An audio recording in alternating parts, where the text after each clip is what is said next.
ngasi akhoi gi iramdam se phibam se hena sum lusilapagi phibam da lai ado ngasi gi oina akhoi gi iramdam si gi oina leibiriba akhoi gi leader sing haijaba tare lan yam kana thengnariba iramdam haibidi lebak ama oiribanina matam sida akhoi masen gi marakta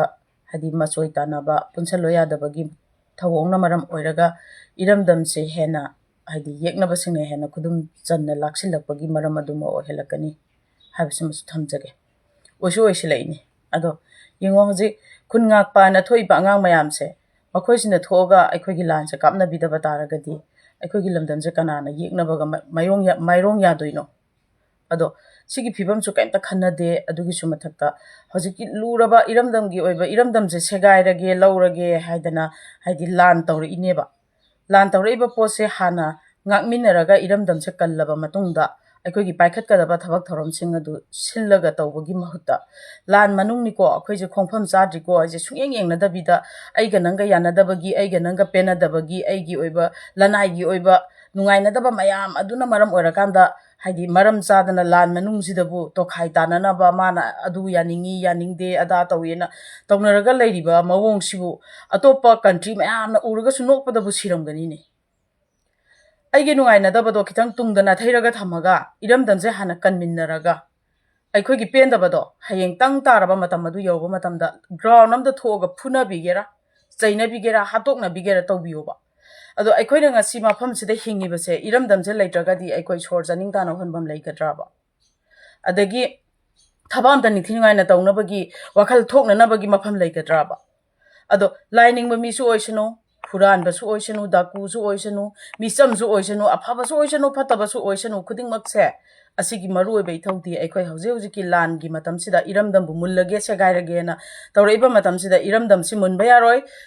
yengna bana ngamkhiba yaroi iramdam se kangadabani haibagi phirep adu da punna lepminaraga iramdam se kanminaga dobaneba adugi wafam di taw tawnadre aduduga apen penda aigi magi nungai na dabdu lanai gi oiba poto mafam chai khangde chade khangde pukhatnaraga masida machoi tana ba hotna bagi thawrang tawnariba sigumba mayam sibu mina nokpada siramani mi lanbung mayai da leraga kapaiba langi migi nongmai maru bom to mayam du nga ke de hydraga lanbung mayai da leraga akhoi masen yengna bagi maru nga thokpagi mahutta akhoi masel oina phunaraga leiba sibu kanamta nu sitloi akhoi gi yengna bo iriba kukina ba akhoi usilaroi maramdi akhoi gi lingjen manajadaba puksel tinadaba fajanadaba akhoi gi waikhu oibagi lisa sajat culture do waikhu gi ama kakha khrade ama heta sammaga chingdarage na tawbagi adugumbagi sana kanglon do lanbung mayai sida akhoi tawdana leireba aduna lakadawribadi asigumba akhoi gi leader sing gi oiba marakta adagi praja sing gi marakta su amaga masoi tanaba sina maram oirakanda akhoi ngasidi yeknaba na soidana maithiba piba ngamakpasu yai haiba wafam su thamjage aduga thawna hanbiganu akhoi gi lan kapi beisa sing adagi ima sing khudingmak lamdam sida leibiriba akhoi gi praja sing khudingmak iramdam ase hana yeknabadagi kannaba hotna minaraba matungda akhoi gi thabak thorom sing ado paikhatnaba hotna gadabane aduna akhoi thawna hanba yade akhoi tung halaga khakcheloidabane aduna lining ba mi orabasu iramdam yaudragadi chaning dana lining bham leiroi masida aigi magi nangi haiba apikpa wakhal dunate aduga migi sejin sayada tangdana leibagum hingaga migi mikha polaga hingaga aina lining chawkhat hanabagi thabak tawbada aigi culture chawkhat hanabagi thabak tawbada amasung aigi aphaba mi ama oina nabagi damak pandam kaya ama honarakpa matamda yamna akaiba lakaniba ning khatamna nungai na akhoi honabagi kaino do phangoi haibasima ai thamjage ning pungning wakal thamoida santi leina ingna chikna hiram amada wakal thadaraga thabak tawbangam draba leibak to adum mutkhirdoineba aduna asigumba mayam ase kaimta khanthadabra aduga ipa ipuna thaina dagi thawai khubak ta haptana iramdam se kannana ba honaraga lae ikeng kaya katkhre thawai kaya katkhre imaleba ke damak siki imaleba kannabagi thawdang da siki aduga ngasi aikoidi mache tanana ba rom da mateng pangsin boina aigi apen pen da du hadi thangatnaraga pukhatnaraga matang chabra chadabra su thidana aigi apen ba talawra loire iramdam gi phibam ai khangde haibarom da changchiliba dudi ipai puna thawai khubak ta hapaga thawai katlaga kalamba lamdam masibu mache tana thugaina bagi khongjang oina changchilakpani haina lawbudam masi la loi haibachi mai thamjageba aduga ngasi gi sukluroba phibam asida matam asida iramdam masibu kannana bagi phirepta amasu chungchanna bagi wakal leitraba hena mache tarakna bagi tawrokpa mi singse praja oisanu leader oisanu huran bo oisanu lining bo oisanu tawraiba mi singse iramdam sidane makhoi generation hayengwai leiba nungai roi maramdi afaba oiroiba maramdi lamdam se ima leiba kanglei pak se khoyum layamgi hak hak pa mafam leiba lamdam neba aduna asigumba lamdam asida aikhoina ima leiba asibu kannabagi thogai tawdraba thodang tawdraba utraba thabak oina tawdraba adugumba ima leiba sibu thugai nabagi damak poklakpa macha masu sing ado lamdam sida mo khoi khungul soidana mutkaniba maramdi khoyum layamgi amasung namu taibang singi apen pen dagi chetheng kaya phanganeba aduga ima lebak sibu kanbada yawning daba ima lebak sibu manga sanu tara sanu na khanbarom da leidiba singi ma mana thamam bachada nawda su lamdam sida manga leina mi amoina hingbada warakani maramdi mapa mapuna langsilamba phataba papto magi suthang chathang nawthang singthasu adum phangiyeba aduna ngasi yengo PR la aga kastoroi haibasum am leibene aikhogi lebak sida tasengmaki kukina PR se PR demand taweba adagi chief minister lokho demand tawe mogi maning loi thunghal leba ko phare thunghale aduga hajik pendre na lokho e aikoi chief minister lokho e adoi tar di chief minister si lokho pa taraga di aikoi gi marak sidagi athubada ama khanbiraga chief minister ama athubada hapangam daba se kari ginoba sikari ginoba aduga asengba yumbi ama hapa ngamdaba oiraga di kaidobagi hathu kaidobagi amuk lokhoknari noba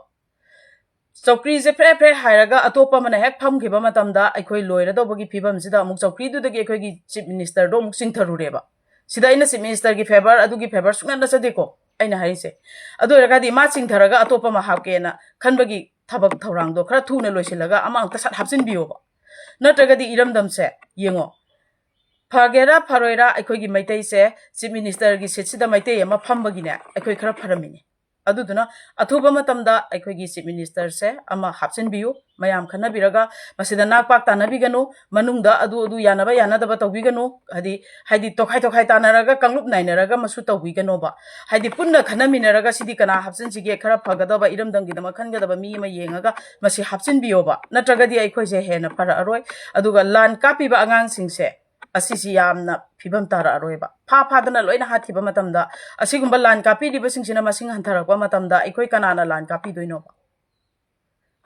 kapi doinoba hoi kapna ba mathang tholokpadi yai adubu hojiki oriba leiriba phibam sidadi aikoi da lan kapi riba angang singse mayeng tahanba haibase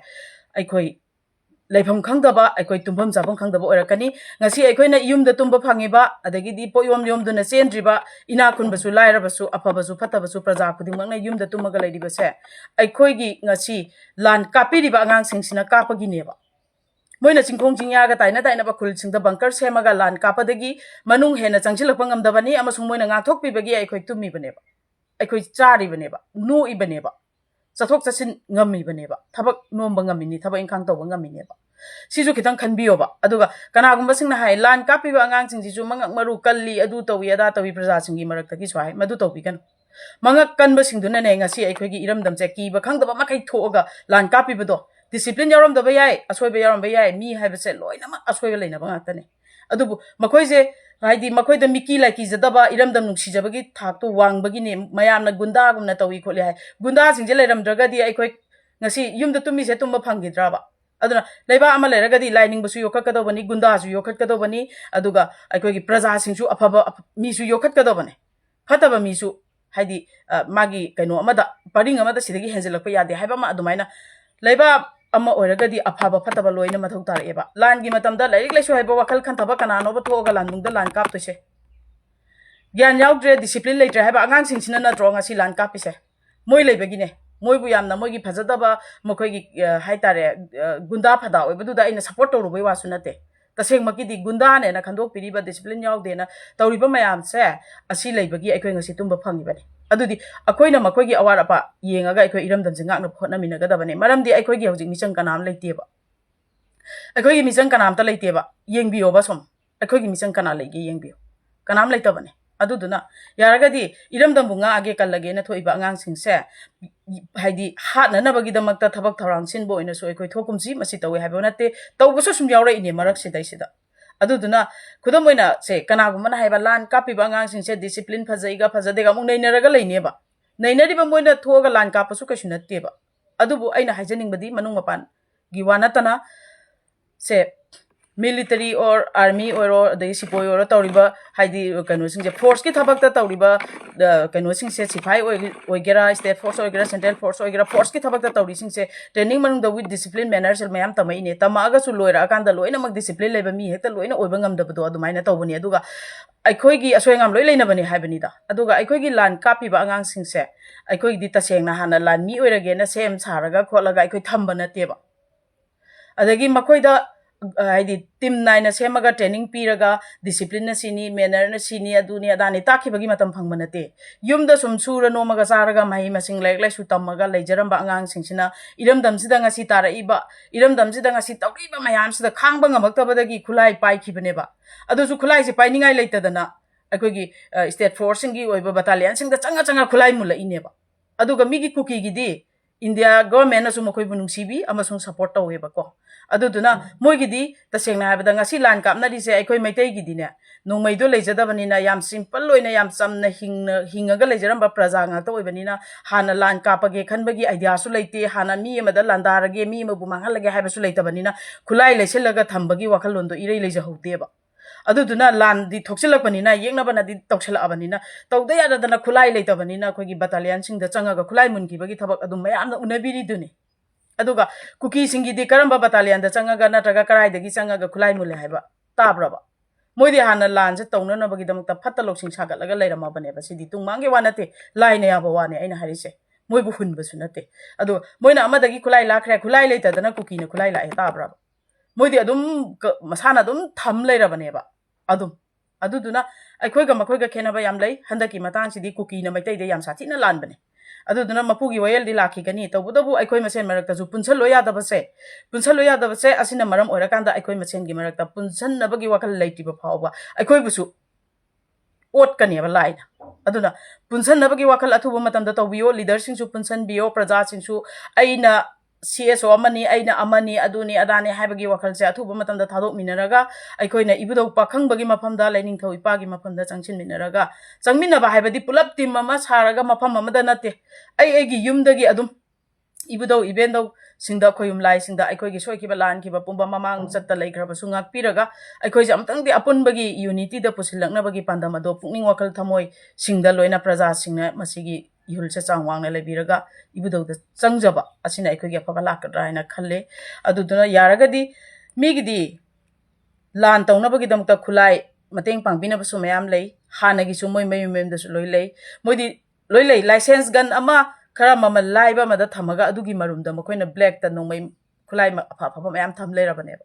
midi lan tawna bagi damta leirabani aikoigi di adu kaimta leibanate ama toina nungsi chana na khalluba maitai se ngasidi makoina hatke tawrakbane aduna maitai da lalakpadi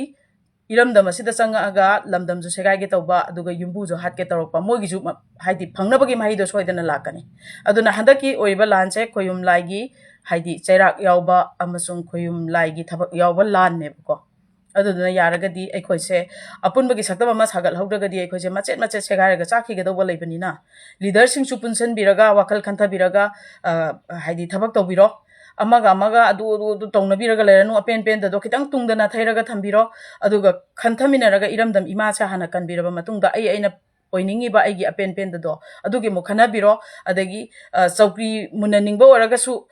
chaukri do iramdam letadi karai da tha doino ba sineba aina mayam da hangningi se chaukri da phamningi base phamdo hena painingi basingse iramdam letraga di chaukri do kai da tha doino chaukri thabam do hana kanbiyu aduduga aikhoigi apen do phongdok minaraga apen dagi damak